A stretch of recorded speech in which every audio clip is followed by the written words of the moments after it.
ওম নমো ভগবতে বাসুদেবায়। ওম নমো ভগবতে বাসুদেবায়। ওম নমো ভগবতে বাসুদেবায়। ওম তৎসৎ। শ্রীমদ্ভাগবত পুরাণ তৃতীয় স্কন্ধ অষ্টবিংশতি অধ্যায় ভগবদ্ভক্তি সম্পাদন সম্বন্ধে কপিলদেবের উপদেশ শ্লোক 1 অনুবাদঃ। পরমেশ্বর ভগবান বললেন, হে মাতো, হে রাজপুত্রী, এখন আমি আপনার কাছে যোগের লক্ষণ বর্ণনা করব, যার উদ্দেশ্য হচ্ছে মনকে একাগ্র করা। এই পন্থা অনুশীলনের ফলে মানুষ প্রসন্ন হতে পারে এবং পরম সত্যের পথে অগ্রসর হতে পারে। 2. মানুষের যথাসাধ্য স্বধর্ম আচরণ করা উচিত এবং বিধর্ম আচরণ পরিত্যাগ করা উচিত। ভগবানের কৃপায় তিনি যা প্রাপ্ত হন, তা নিয়ে তার সন্তুষ্ট থাকা উচিত, এবং শ্রীগুরুদেবের শ্রীপাদপদ্মের আরাধনা করা উচিত। 3. মানুষের কর্তব্য হচ্ছে প্রচলিত প্রথা অনুসারে তথাকথিত যে ধর্ম আচরণ হয়, সেই সমস্ত গ্রাম্য ধর্ম পরিত্যাগ করে, মুক্তির পথে এগিয়ে নিয়ে যায় যে মোক্ষ ধর্ম, তার প্রতি আকৃষ্ট হওয়া। মিতাহারী হয়ে সর্বদা নির্জন স্থানে বাস করা উচিত, যাতে জীবনে চরম সিদ্ধি লাভ করা যায়। 4. মানুষের উচিত অহিংসা এবং সততা অনুশীলন করা। চৌর্যবৃত্তি থেকে বিরত থাকা এবং জীবন ধারণের জন্য যতটুকু প্রয়োজন ততটুকুই সংগ্রহ করা।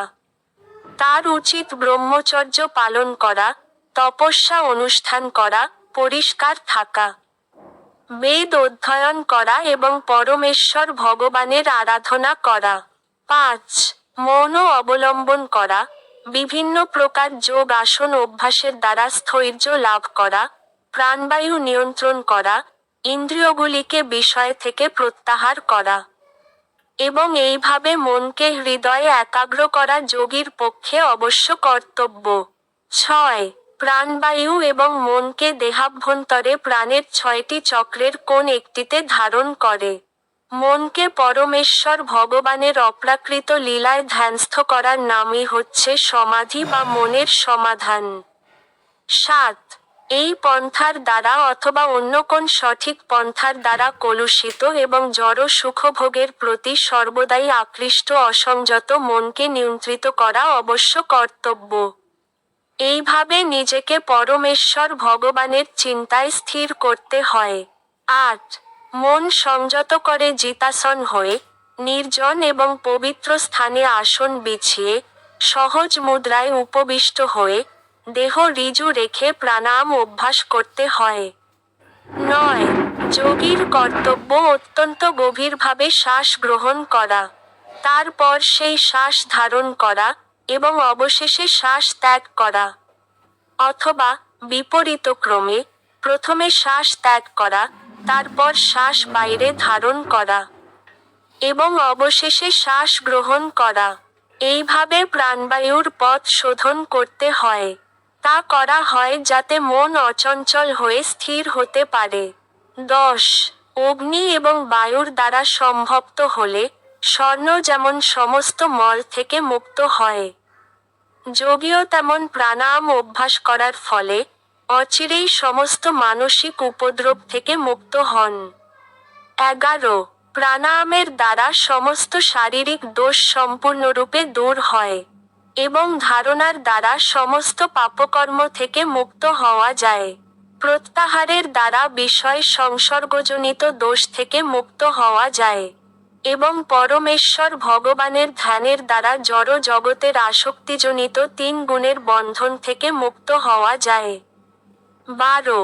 যোগ অভ্যাসের দ্বারা মন যখন সম্পূর্ণরূপে শুদ্ধ হয়, তখন অর্ধ নিমীলিত নেত্রে স্বীয় নাসিকার অগ্রভাগে দৃষ্টিপাত করে পরমেশ্বর ভগবানের রূপের ধ্যান করতে হয়। 13. পরমেশ্বর ভগবানের মুখপদ্ম সুপ্রসন্ন, নয়ন পদ্মগর্ভের মতো অরুণ বর্ণ, অঙ্গ নীল উৎপল দলের মতো শ্যাম বর্ণ। তার 3 হাতে তিনি শঙ্খ, চক্র এবং গদা ধারণ করে রয়েছেন। 14.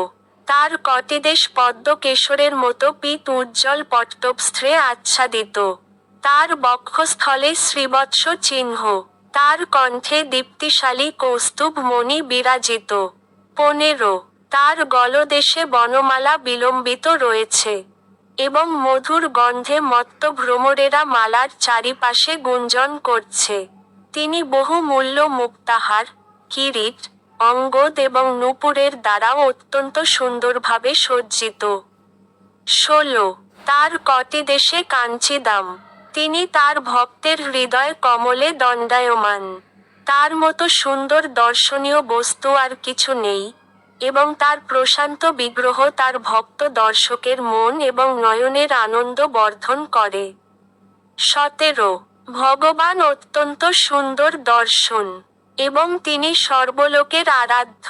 তিনি নিত্য নবকিশোর এবং সর্বদাই তার ভক্তদের প্রতি কৃপা বিতরণে উৎসুক। 18 ভগবানের মহিমা সর্বদাই কীর্তন করার যোগ্য, কারণ তার মহিমা তার ভক্তদের মহিমা বর্ধন করে। তাই ভগবান এবং তার ভক্তের ধ্যান করা উচিত।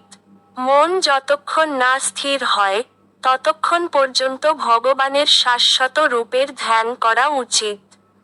19 এইভাবে ভগবদ্ভক্তিতে নিরন্তর মগ্ন হয়ে, যোগী তার হৃদয়ে ভগবানকে দণ্ডায়মান, গমনশীল, উপবিষ্ট অথবা শায়িত অবস্থায় দর্শন করেন, কারণ পরমেশ্বর ভগবানের লীলাসমূহ সর্বদাই অত্যন্ত সুন্দর এবং আকর্ষণীয়।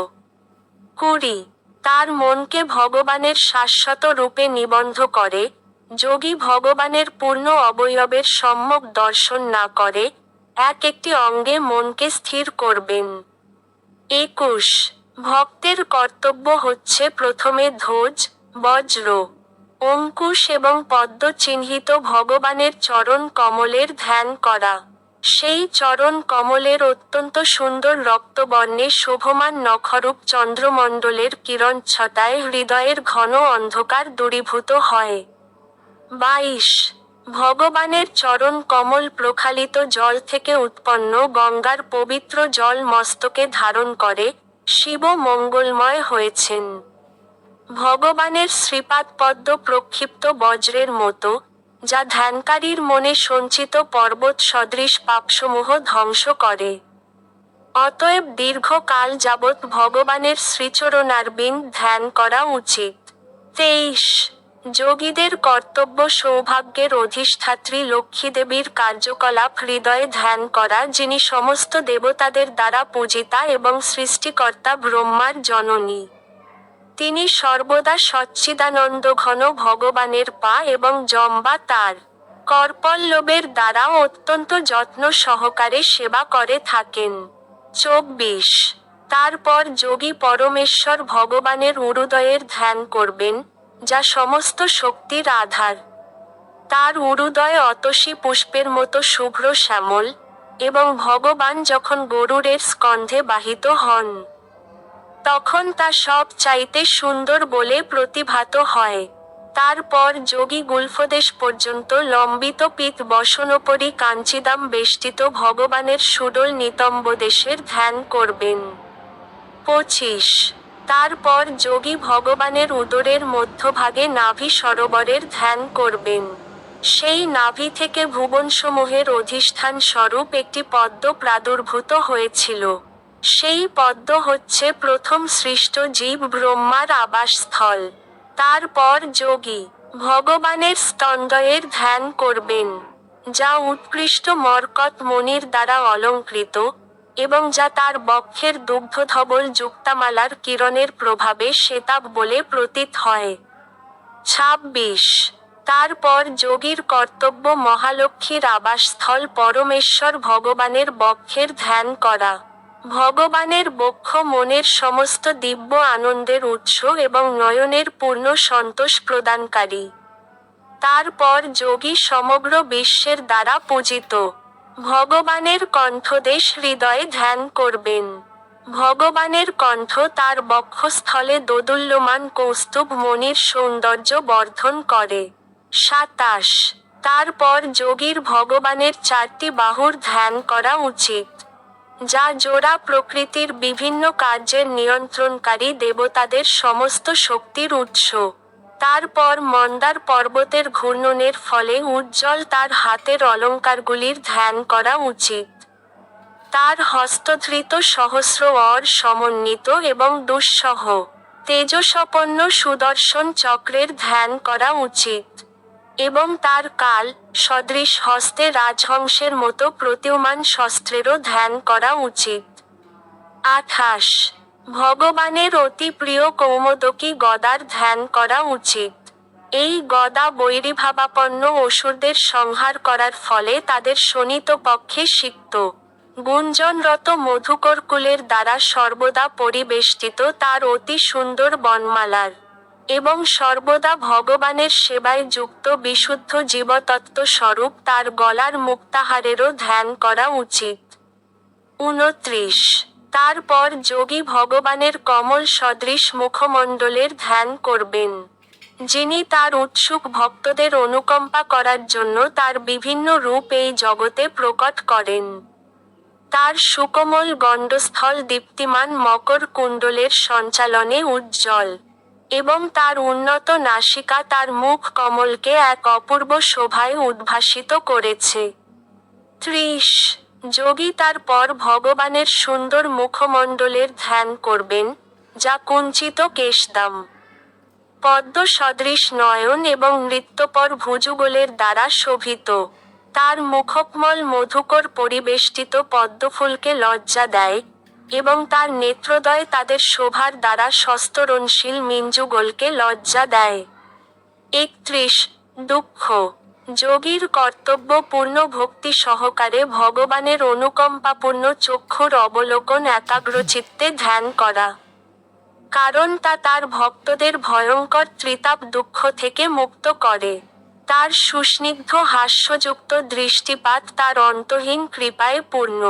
32 যোগীর এইভাবে ভগবান শ্রীহরির অত্যন্ত মনোরম হাস্যের ধ্যান করা উচিত, যা তার শরণাগতের গভীর শোক থেকে উৎপন্ন অশ্রুর সমুদ্র শোষণ করে।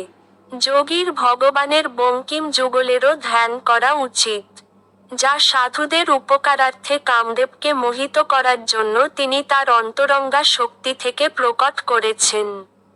33 যোগীর কর্তব্য প্রেমাপ্লুত ভক্তি সহকারে ভগবান শ্রীবিষ্ণুর মধুর হাস্য তার হৃদয়ের অন্তঃস্থলে ধ্যান করা। বিষ্ণুর এই হাসা এতই মনোরম যে তা অনায়াসে ধ্যান করা যায়। পরমেশ্বর ভগবান যখন হাসেন, তখন কুন্দকলির পঙ্ক্তির মতো তার ক্ষুদ্র দন্তরাজি তার অধরৌষ্ঠের কান্তিতে অরুণাভ হয়ে ওঠে। যোগী যখন একবার তার মনকে ভগবানের এই মধুর হাস্যে স্থির করেন, তখন আর তার অন্য কিছু দর্শন করার বাসনা থাকে না। 34 এই পন্থা অনুসরণের দ্বারা যোগীর চিত্তে ভগবান শ্রীহরির প্রতি ধীরে ধীরে ভাবের উদয় হয়। তখন আনন্দের আতিশয্যে তার দেহে রোমাঞ্চ হয়, এবং তার চিত্ত ভক্তিরসে দ্রবীভূত হয়। তিনি তখন গভীর প্রেমে নিরন্তর আনন্দ অশ্রুতে অবগাহন করেন। বরশির দ্বারা মাছকে আকর্ষণ করার মতো তার চিত্ত, যা ভগবানকে আকর্ষণ করার জন্য ব্যবহৃত হয়, তা ধীরে ধীরে জড় জাগতিক কার্যকলাপ থেকে মুক্ত হয়ে যায়।